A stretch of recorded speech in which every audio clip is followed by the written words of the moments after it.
The failure to prepare could allow the next epidemic to be dramatically more devastating than Ebola.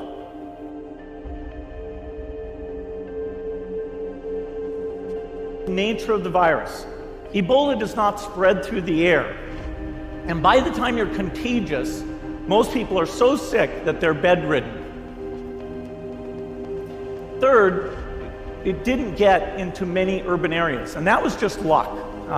If it had gotten into a lot more urban areas, the case numbers would have been much larger. So next time we might not be so lucky. You can have a virus where people feel well enough while they're infectious that they get on a plane or they go to a market. The source of the virus could be a natural epidemic like Ebola, or it could be bioterrorism. And so there are things that would literally make things 1,000 times worse. In fact, let's look at a model of a virus spread through the air like the Spanish flu back in 1918. So here's what would happen. It would spread throughout the world very, very quickly. And you can see there's over 30 million people die from that epidemic. So this is a serious problem. There is no magic cure for this virus. Antibiotics work on bacteria, not viruses. We have been exposed to many hundreds of viruses throughout our life. And how do we get well? By a strong immune system. So I am going to teach you the best things that you can do to keep your immune system strong.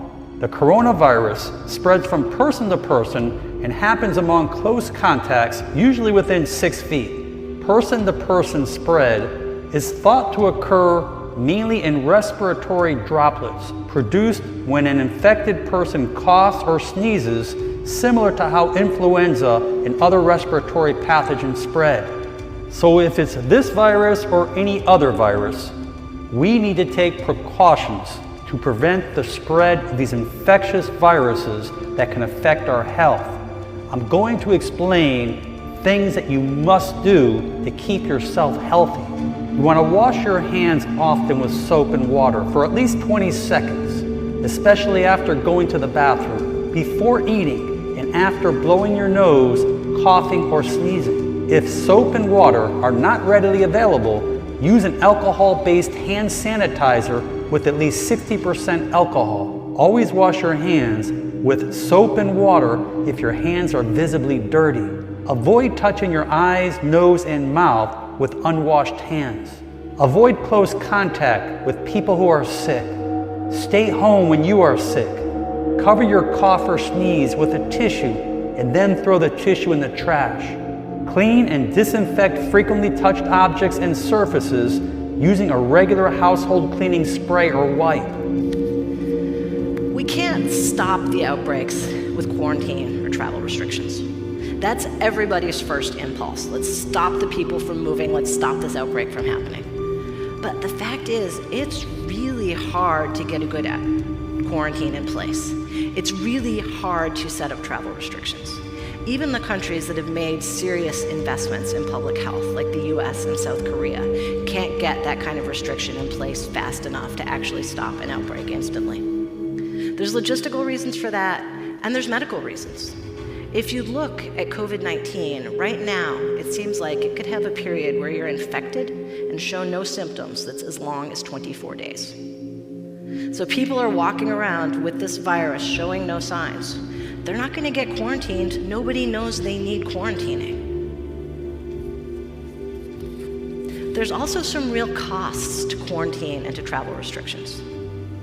Humans are social animals, and they resist when you try to hold them into place and when you try to separate them. So I think this should absolutely be a priority. There's no need to panic. We don't have to hoard cans of spaghetti or go down into the basement. But we need to get going because time is not on our side. In fact, if there's one positive thing that can come out of the Ebola epidemic, it's that it can serve as an early warning, a wake-up call to get ready. If we start now, we can be ready. COVID-19 is going to be a huge burden on health systems. I'm not going to talk about death rates in this talk because frankly, nobody can agree on the COVID-19 death rates right now. But one number we can agree on is that about 20% of people infected with COVID-19 are going to need hospitalization. Our US medical system can just barely cope with that. But what's going to happen in Mexico? COVID-19 has also revealed some real weaknesses in our global health supply chains. Just-in-time ordering, lean systems are great when things are going well. But in a time of crisis, what it means is we don't have any reserves. If a hospital or a country runs out of face masks or personal protective equipment, there's no big warehouse full of boxes that we can go to get more. You have to order more from the supplier, you have to wait for them to produce it, and you have to wait for them to ship it, generally from China. That's a time lag at a time when it's most important to move quickly, a situation and the way they expect the virus to move. I want to close here with some personal advice. Wash your hands. Wash your hands a lot. I know you already wash your hands a lot because you're not disgusting, but wash your hands even more. Set up cues and routines in your life to get you to wash your hands. Wash your hands every time you enter and leave a building. Wash your hands when you go into a meeting and when you come out of a meeting. Get rituals there based around hand washing. Sanitize your phone. You touch that phone with your dirty, unwashed hands all the time. I know you take it into the bathroom with you. Your immune system health depends on the lifestyle choices that you make every day. By supporting your body's own natural ability to defend itself against pathogens, you will not only have resistance to colds and flus, but to other infectious illness that comes your way. There is no way to have a healthy immune system unless you're getting your sleep. Those that don't get enough sleep are more likely to get sick after being exposed to a virus. Lack of sleep can also affect how fast you recover if you do get sick. We're not ready for the next epidemic. Let's look at Ebola. I'm sure all of you read about it in the newspaper. Lots of tough challenges. I followed it carefully through the case analysis tools we use to track polio eradication. And as you look at what went on, the problem wasn't that there was a system that didn't work well enough. The problem was that we didn't have a system at all. In fact, there are some pretty obvious key missing pieces. We didn't have a group of epidemiologists ready to go who would have gone, seen what the disease was, see how far it had spread. The case reports came in on paper. It was very delayed before they were put online, and they were extremely inaccurate. We didn't have a medical team ready to go. We didn't have a way of preparing people. So this is a serious problem. We should be concerned. But in fact, we can build a really good response system. We have the benefits of all the science and technology that we talk about here. We've got cell phones to get information from the public and get information out to them. We have satellite maps where we can see where people are and where they're moving. We have advances in biology that should dramatically change the turnaround time to look at a pathogen and be able to make drugs and vaccines that fit for that pathogen. So we can have tools, but those tools need to be put into an overall global health system, and we need preparedness. If you think you have symptoms of COVID-19, stay home, call your doctor for advice. If you're diagnosed with COVID-19, remember it's generally very mild. And if you're a smoker, right now is the best possible time to quit smoking. I mean, if you're a smoker, right now is always the best possible time to quit smoking. But if you're a smoker and you're worried about COVID-19, I guarantee that quitting is absolutely the best thing you can do to protect yourself from the worst impacts of COVID-19. COVID-19 is scary stuff at a time when pretty much all of our news feels like scary stuff. And there's a lot of bad but appealing options for dealing with it. Panic, xenophobia, agoraphobia, authoritarianism. Oversimplified lies that make us think that hate and fury and loneliness are the solution to outbreaks. But they're not. They just make us less prepared. Weakening our immune system. One of the greatest gifts that was given to all of us is the ability to do deep breathing exercises, something that everyone needs to do daily. This will kick in our parasympathetic system. This will strengthen our immune system. Box breathing, practiced by the Navy SEALs, has been proven to reduce stress and anxiety, as well as building your immune system. We saw in the Ebola outbreak that as soon as you put a quarantine in place, people start trying to evade it. Individual patients, if they know there's a strict quarantine protocol, may not go for health care because they're afraid of the medical system or they can't afford care and they don't want to be separated from their family and friends.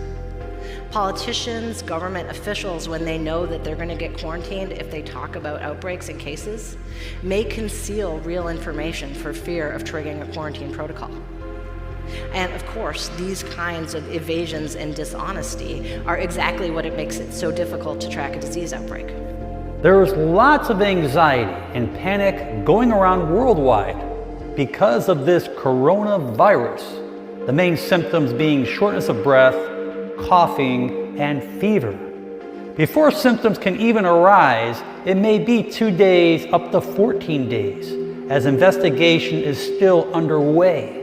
But you are going to learn something very favorable and positive in this video for you and your family.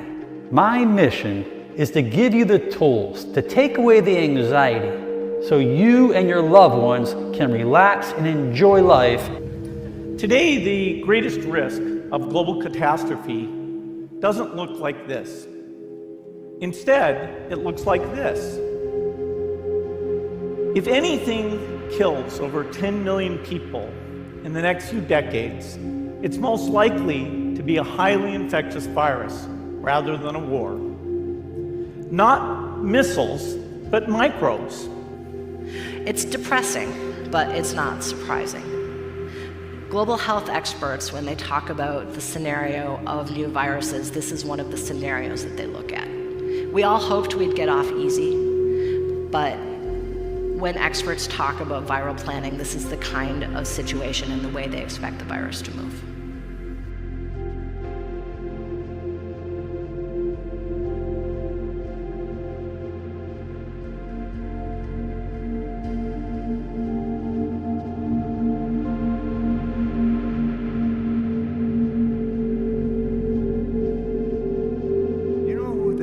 Richest man in the world is? It's a man named Warren Buffett. Warren Buffett worked delivering newspapers when he was 14 and 15 years old.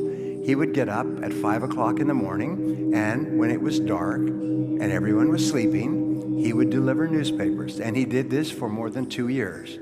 He delivered 200,000 newspapers over that time, and he earned 1 cent, 1 kopeck, if you like, today 1 ruble per newspaper, and he saved the money, and he grew $2,000, and that $2,000 was his first investment, and he made that investment after careful study, and the investment grew, and so he invested more money, and that investment grew. Last year, his total investments are worth $350 billion, third or fourth largest single company in the United States, one of the biggest companies in the world.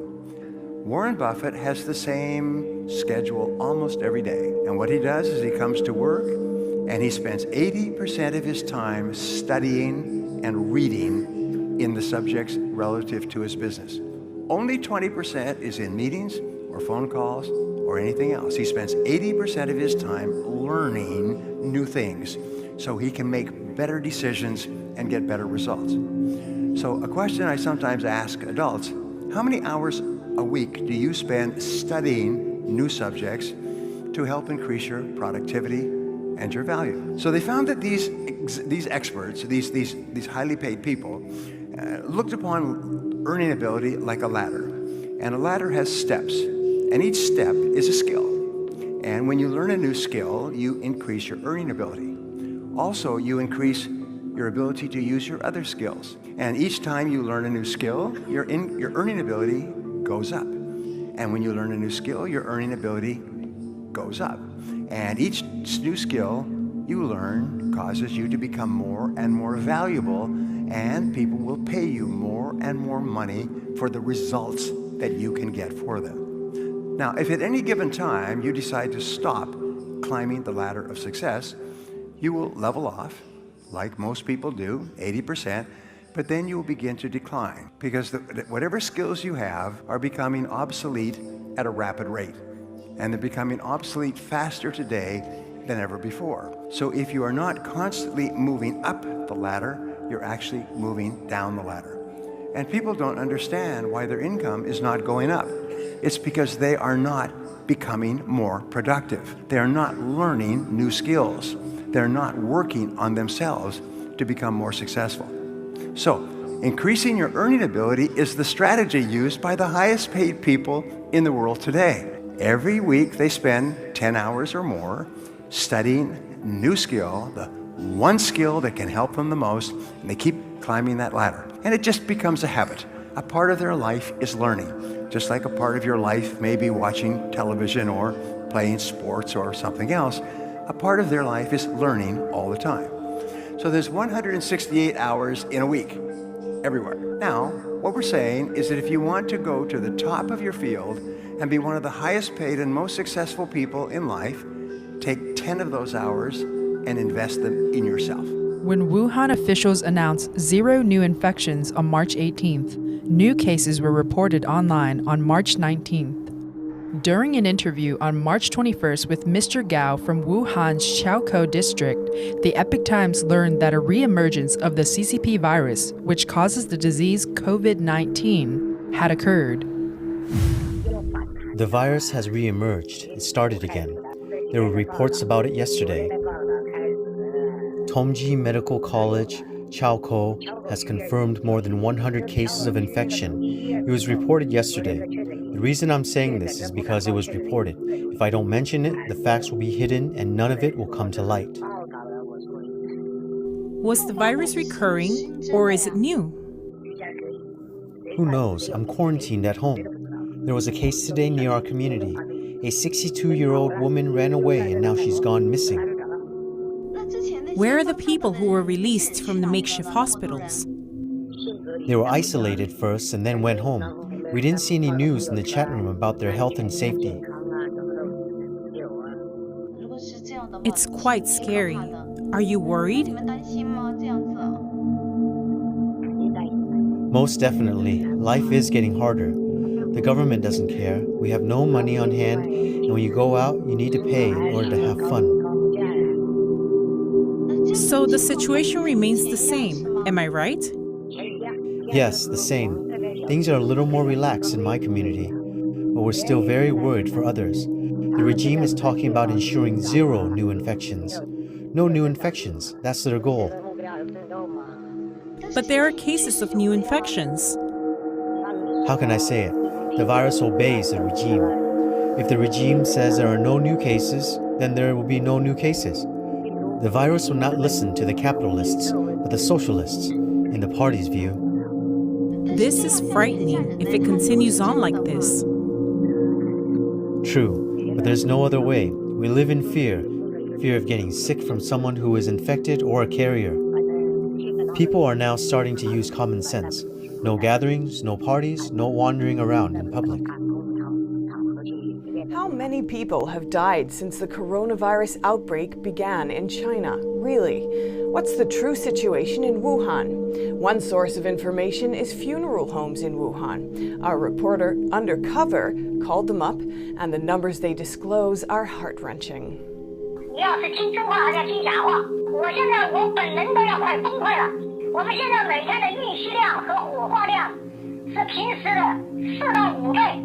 This is an official from a government-owned funeral home in Wuhan, the epicenter of China's coronavirus outbreak. NTD distorted the voice to protect the official's identity. The person was talking to an NTD reporter who posed as a member of China's central government. The funeral home official says the number of bodies they received skyrocketed in recent weeks, peaking at 127 on February 3rd. But he said that's not the number being recorded officially.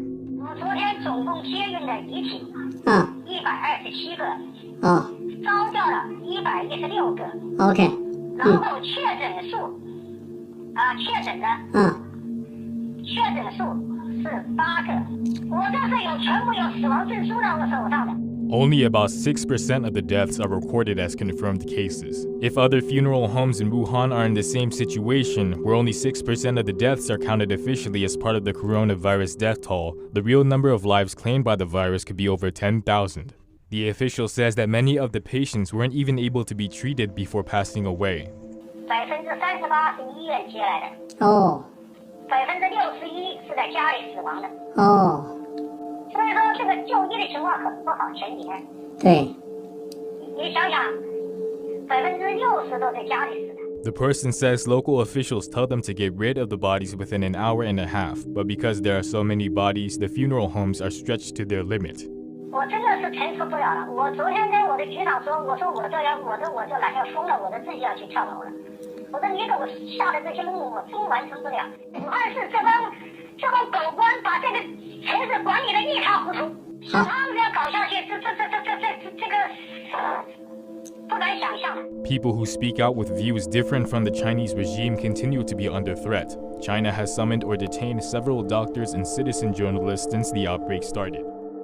On March 25th, the lockdown was lifted from most areas of Hubei province except Wuhan.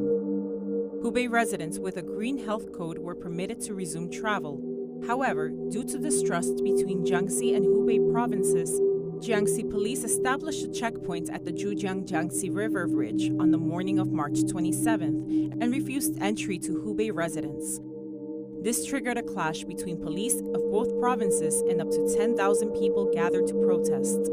A large number of Hubei residents gathered on the bridge, shouting, "Let's go Hubei!"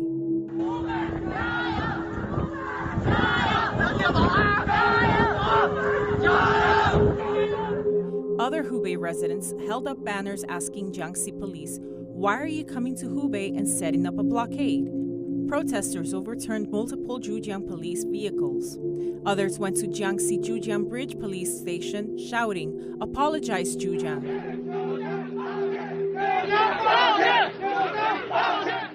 That evening, Huanggang City in Hubei province sent 2 special forces vans and multiple police vehicles to the scene as a demonstration of force. Xiaoqi town and Zhujiang City are separated by a river. It's only a 10-minute ride from Xiaoqi to Zhujiang railway station. Hubei residents have been under lockdown for over 2 months and have no income. Many have mortgages and car loans to pay and are desperate to go out to find work. Jiangxi's blockade angered many people, leading to a large-scale protest. Xiaoqi residents say that because authorities have concealed the truth about the epidemic in Hubei from the start, they are suspicious about the recent drop in the number of confirmed cases. They suspect the drop may be due to a need for people to go back to work. Therefore, they are ostracizing Hubei residents. Miss Li, a Xiaoqi town resident, said, The bridge is currently open. Today, they started allowing people without certification, as long as they had a green code. We can't do anything about others not believing us. Mr. Li, a Zhujiang City resident, said, The bridge is under the jurisdiction of Zhejiang. For example, the maintenance of the bridge and the collection of tolls, including police patrols, all of that is done by the city of Zhejiang. In other words, when such a thing happens at the border of Hubei province, the Zhejiang police should have jurisdiction over that area. Now, both sides are arguing with valid points. Half of the people in Zhejiang are from Hubei. There are many reasons for the conflict that happened yesterday, but not letting Hubei people come over? I'm afraid I have to disagree with that. According to the independent financial analysis Chinese program Cold Eyes on Politics, Beijing took the lead in preventing Hubei residents from entering, and other provinces simply followed suit. The fact that Hubei is being discriminated against, despite the lockdown being lifted, shows that other provinces are aware of how serious the situation is in Hubei. If Hubei residents cross province borders, they can potentially cause outbreaks in Jiangxi. At that time, Hubei may be able to push the blame, but Jiangxi would be held accountable.